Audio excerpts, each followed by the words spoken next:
Hola, esta es la sesión 10 del tutorial de introducción a la programación en MATLAB. En esta ocasión voy a abordar el tema de gráficas en 3D. Y bueno, este tutorial, como los anteriores, también está dedicado a la niña Coller. Entonces, bueno, empecemos.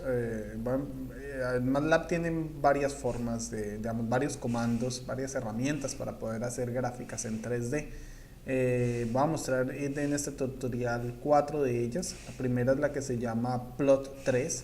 El Plot3 es interesante porque nos permite hacer el trazo de trayectorias en el espacio. Eso en matemáticas es bien útil, por ejemplo, para mirar algunos comportamientos o para efectos de donde quiero llevar yo estos tutoriales. Este Plot3 nos va a permitir hacer, por ejemplo, simulaciones, ¿no? Bueno, Plot3 es una opción, pero fíjese cómo es solamente el trazo de una trayectoria. Otro comando es el que se llama el Mesh. El Mesh es una gráfica en 3D, pero nos dibuja una grilla, es lo que traduce Mesh, una grilla que sube o baja dependiendo del valor de Z. Entonces, bueno, ese puede ser interesante. Sin embargo, para algunas aplicaciones puede ser quizás los huecos que genera el mesh, la grilla, pues puede resultar no útil, ¿no? Porque seguramente quizás tengamos cosas de fondo, entonces aquí se van a ver a través del agujero.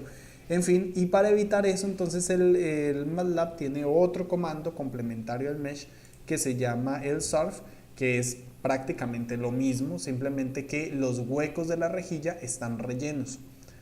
Bueno, ese es mesh y surf. Hay un cuarto comando que se llama waterfall, y waterfall es como un mesh, simplemente que no se grafican las líneas a través de uno de los ejes, en este caso a través del eje Y. Y bueno, da la impresión como si fuera una ola, más o menos. Bueno, esos son algunos de los comandos, entonces pues vamos a ver cómo implementarlos. Entonces vámonos al MATLAB, y en el MATLAB voy a crear un script, y en este script pues vamos a hacer nuestra primera gráfica. Vamos a ver cómo usar el Plot3. Entonces para eso, pues el ejemplo que mostraba en la diapositiva y qué es lo que voy a correr, vamos a hacer la gráfica de un resorte. Entonces un resorte es relativamente simple. Un resorte es la gráfica de una circunferencia, pero en el eje vertical pues la circunferencia varía. Entonces si dibujamos, digamos, si hacemos varias vueltas de la circunferencia sobre sí misma, pero en la medida que se evolucione en la vuelta, pues entonces hacemos de que la circunferencia cada vez se dibuje de forma más alta en el eje Z, pues generamos la idea del resorte. Entonces para eso voy a crear un parámetro t, una variable independiente t, que sería nuestro parámetro de variación, que va a ir, por ejemplo, desde 0 a intervalos de 0.1 quiero unas 3 vueltas equivale a 6pi. Y bueno, esa sería la variable independiente, el parámetro independiente. Este sería el t, definamos el x como el coseno de t y y como el seno de t. Seno de t. Bien, entonces claro, x igual al coseno y y igual al seno, pues nos dibuja una circunferencia. Si hacemos un plot de x, de y contra x, pues nos va a dibujar una circunferencia. Va a dar 3 vueltas, pero va a quedar una encima de la otra, ¿no? Sin embargo, al hacer el plot 3 de x, y en la variable z voy a poner el parámetro t, pues entonces el efecto que se genera es el del resorte, como voy a mostrar. Aquí viene un comentario adicional. Generalmente yo pues guardo el script y luego lo ejecuto con este botón que dice Save and Run.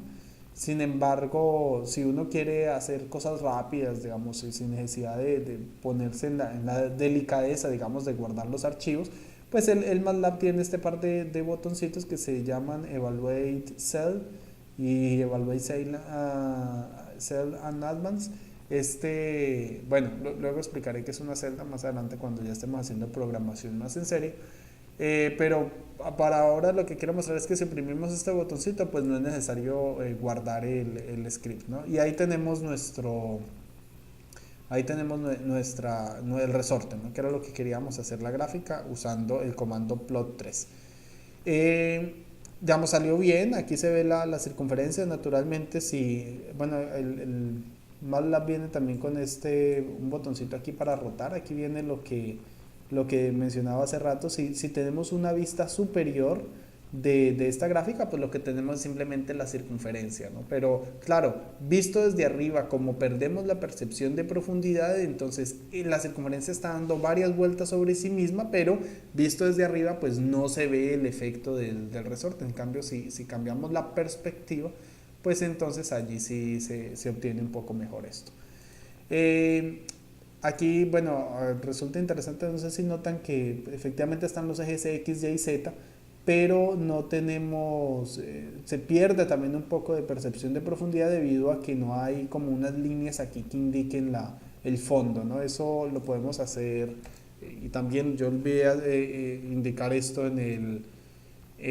cuando estábamos hablando cuando mostré cómo usar el comando plot, pero bueno, valga la oportunidad. Si corremos el comando grid on y ejecutamos, pues entonces el grid on lo único que hace es poner líneas punteadas a través de cada marcador, a través de cada etiqueta. Entonces ahí sí tenemos, digamos, como la idea del cubo, ¿no? Que allí se ve la esquina que está en el fondo. Entonces, bueno, ahí hay cosas interesantes. Si queremos, una vez tengamos esta gráfica, probablemente se quiera, por ejemplo, usar la gráfica para una presentación o para un póster, pues seguramente se va a querer darle algo de estilo.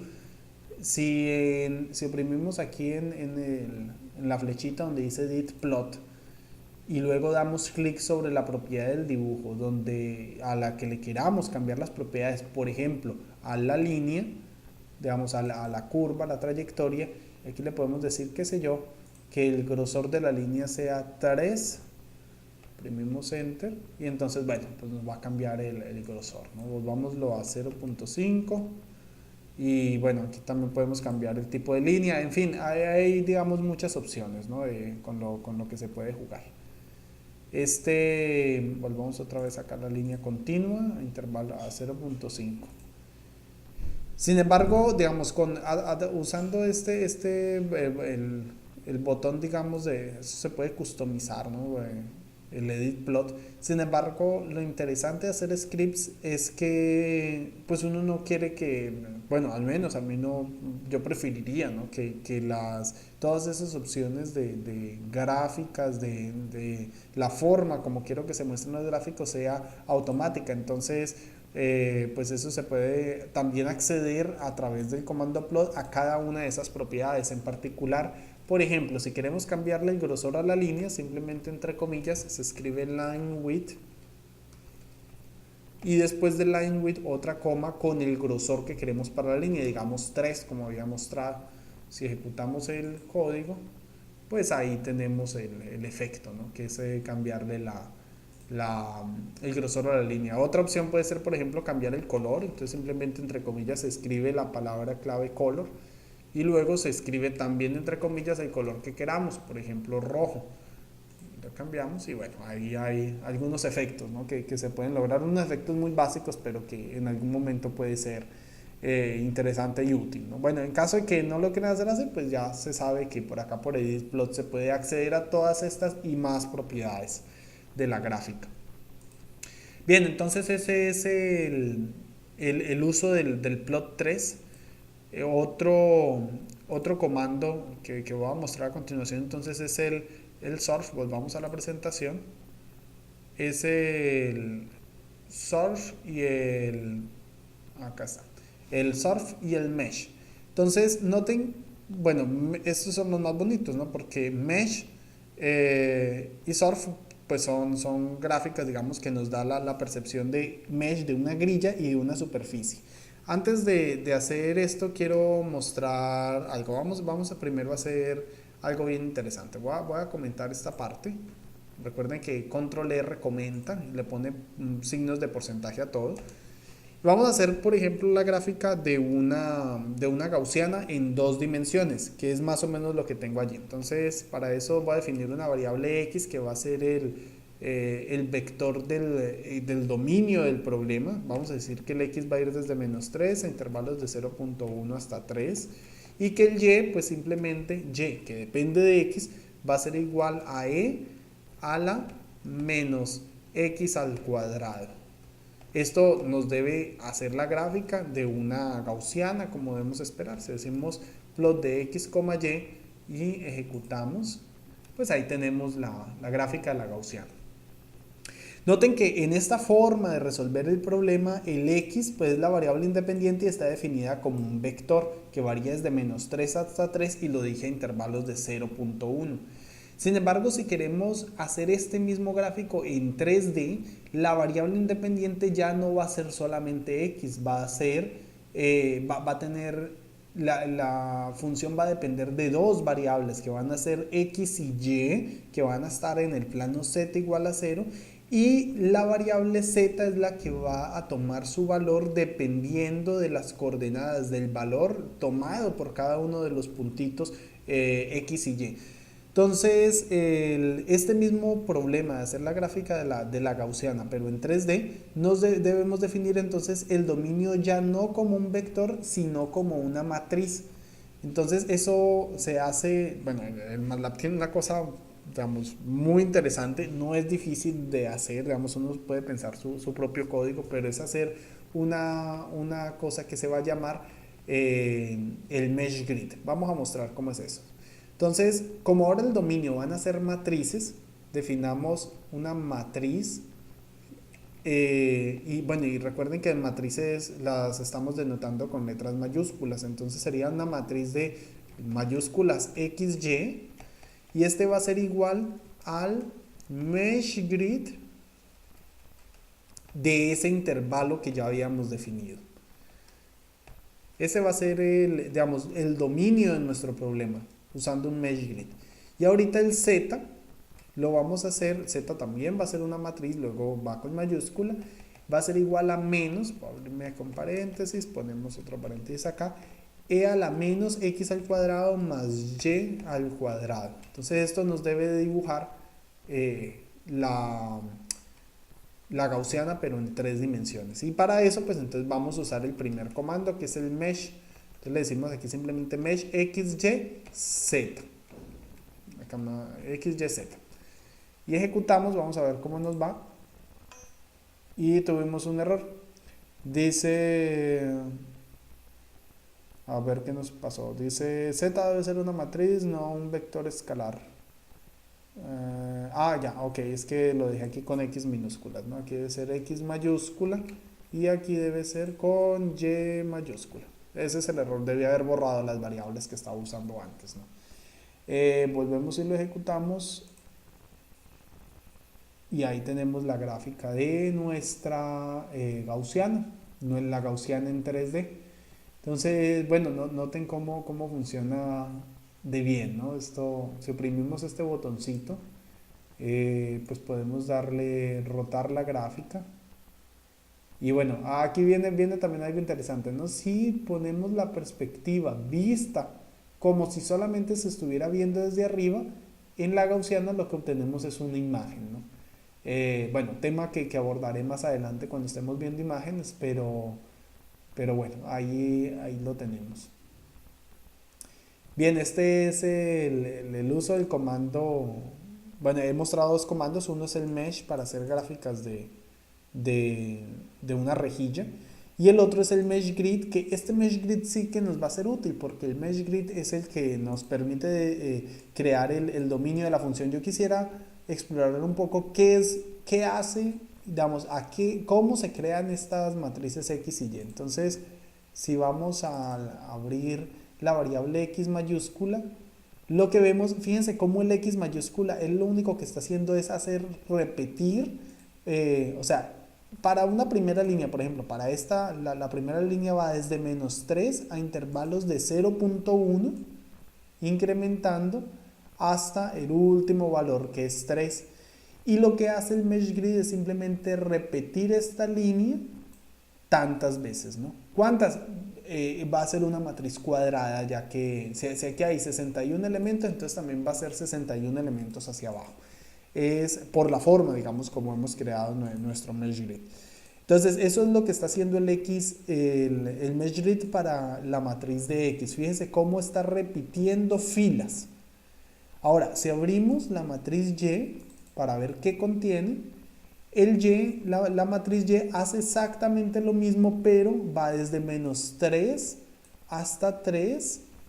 Si llego acá, aquí está el último término, hasta 3, pero lo que hace el MeshGrid para la matriz Y es repetir, hacer como una copia de columnas. Entonces esta es la columna que está variando, luego la repites como copiar y pegar, vuelve y pega acá, vuelve y pega acá. ¿Cuántas veces? La misma cantidad de elementos que tiene esta columna. Aquí hay 61 elementos, entonces hace 61 columnas. Y bueno, esto tiene que ser así para poder de que la matriz, al menos como lo estamos creando, yo quiero ser enfático en eso, luego mostraré por qué. Bueno, en este caso tiene que tener las mismas dimensiones, ¿no? Para poder de que todo funcione como esperamos. Entonces, esa es la idea. Claro, naturalmente, a ver, vuelve, me abro esto. Naturalmente, si nos paramos, por ejemplo, en un punto, digamos, aquí en la fila 1, 1, entonces el X va a corresponder a 3 y el Y, abramos también el Y, pues entonces también va a corresponder, perdón, el X va a corresponder al valor -3 en la fila 1, 1 y el Y también va a valer -3. Sin embargo, si nos paramos en un punto arbitrario como este, estamos hablando fila 7, columna 2, entonces en fila 7, columna 2 la variable X vale menos 2.9, pero la variable Y vale menos 2.4. Entonces con eso lo que se crean son como los pares ordenados que nos van a permitir definir cuál va a ser la altura de la función. Esa es, digamos, la potencia de hacer un MeshGrid, ¿no? Que nos permite como justamente hacer una grilla, o sea, tomar valores X, luego tomar valores Y y simplemente empalmarlos. Los puntos donde ellos se cruzan es el que nos define el nuevo dominio de la función. Bueno, entonces ese es el mesh. Podemos cambiarlo. Me mencionaba hace rato que si queremos, probablemente no nos gusten estos huecos. Habrá quien dice que, por ejemplo, pues se ve feo, ¿no? Entonces, si uno no quiere un gráfico con huecos de una rejilla, pues entonces simplemente corre el comando surf. Y entonces en surf hace exactamente lo mismo, pero pues le quita los huecos. Y ahí está. Yo creo que sería más conveniente acá para que se vea mejor ponerlo aquí un poquito más grande. Entonces ahí está el comando surf. Noten cómo es lo mismo, simplemente que pues rellenó los huecos, ¿no? A ver si ponemos en esta vista y corremos de nuevo el comando mesh y lo volvemos a ejecutar. Bueno, ahí está, con huecos o sin huecos. Hay algo bien interesante y es que si le decimos, es posible, bueno, aquí se ve muy bien, pero es posible, por ejemplo, de acuerdo al problema que estamos corriendo, que quizás, por ejemplo, le diéramos una grilla, digamos, que los pasos en los que del dominio del problema fueran muy finos, que fueran intervalos de 0.01. Vamos a ver cuál es el efecto ese sobre el mesh. Si lo hacemos muy fino, decimos ya se va a tardar un poco más, pues porque tiene que ser un cálculo un poco más grande. Y entonces fíjense cómo el mesh sale, digamos, algo naturalmente, al ser los pasos más finos, pues entonces no se alcanzan a ver, digamos, las líneas de la grilla, ¿no? Digamos, queda como la rejilla tan tupida que pues simplemente no nos deja ver a través de ella. Esto para un mesh es interesante. Sin embargo, para el surf crea un problemita. Vamos a ver cuál es el efecto. Si hacemos surf del mismo problema, pero ahorita con una grilla un poco más fina, le decimos ejecutar, lo que va a ocurrir es esto. La gráfica se ve oscura. ¿Y por qué se ve oscura? Porque, digamos, negro. Es porque, volvamos a cambiar acá a 0.1. Se ve negro por el siguiente efecto. Noten que lo que hace el surf es que no solamente rellena los cuadros, digamos, rellena los huequitos de la rejilla, sino que además también pone estas líneas negras. Entonces, al hacer la rejilla digamos, al hacer el mesh grid mucho más fino, pues entonces prácticamente una línea se junta con la otra línea y entonces nos genera el efecto de una imagen prácticamente oscura. Pues vamos a correr y, bueno, negra literalmente, prácticamente negra. Entonces, si uno quiere evitar este tipo de problemas usando el surf, entonces una cosa que resulta conveniente es correr un comando que se llama el shading interp.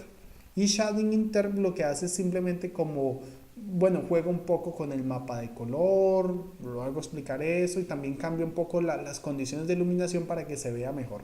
Vamos a correrlo y le decimos shading interp y el efecto, fíjense, como un shading interp corriendo un surf es como correr un mesh más o menos. Espero que la idea pues allí quede un poco más clara. O sea, lo que quiero que quede, digamos, de idea de fondo es que si tenemos problemas de que los gráficos no se ven usando surf, la solución es correr un shading interp para que en últimas, digamos, como que quite el efecto de las rayas, ¿no?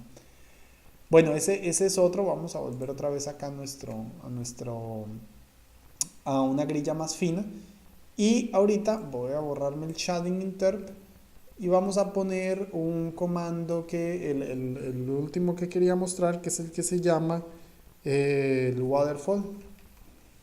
Entonces le decimos waterfall y recuerden que el waterfall es como un mesh, pero hace la gráfica, hay unas líneas que no las grafica, ¿no? Y entonces ahí está, bueno, crea como el efecto de una olita, ¿no? Bueno, eso pues pues resulta, es bonito, ¿no? Bueno, para algunos efectos y bueno, pues finalmente probablemente volvamos acá a pongamos otra vez el surf, ejecutemos otra vez nuestro comando y nuestro script. Y bueno, ya tenemos esta gráfica. Ya para finalizar, probablemente, bueno, qué sé yo, de acuerdo a lo que estemos haciendo, si esto fuera, por ejemplo, el perfil de intensidad de un láser, pues esto sería las coordenadas, las abscisas, estas serían las ordenadas y en el eje vertical tendríamos como la intensidad de las. Sin embargo, pues, para algunos trabajos resulta interesante pues indicar además qué significa el color. Eso para darle interpretación a la gráfica, pues es interesante correr las gráficas, además hacer gráficas en 3D con una barra de color. Eso se ejecuta con el comando color bar y si le decimos color bar y ejecutamos, pues lo único que hace el MATLAB es hacer el mismo gráfico, pero poner adicionalmente una barrita que nos va indicando cuál es el valor que corresponde a cada color. Y bueno, pues es lo que quería mostrar en este tutorial también para no hacerlo tan extenso. Espero continuar luego en el tutorial 10, 11, en fin, hablando todavía de gráficos y mostrando allí algunas cosas interesantes. Todavía tenemos allí mucha tela por cortar. Espero pues me puedan acompañar en los siguientes tutoriales. Ahora un abrazo y bueno, a todos muchas gracias.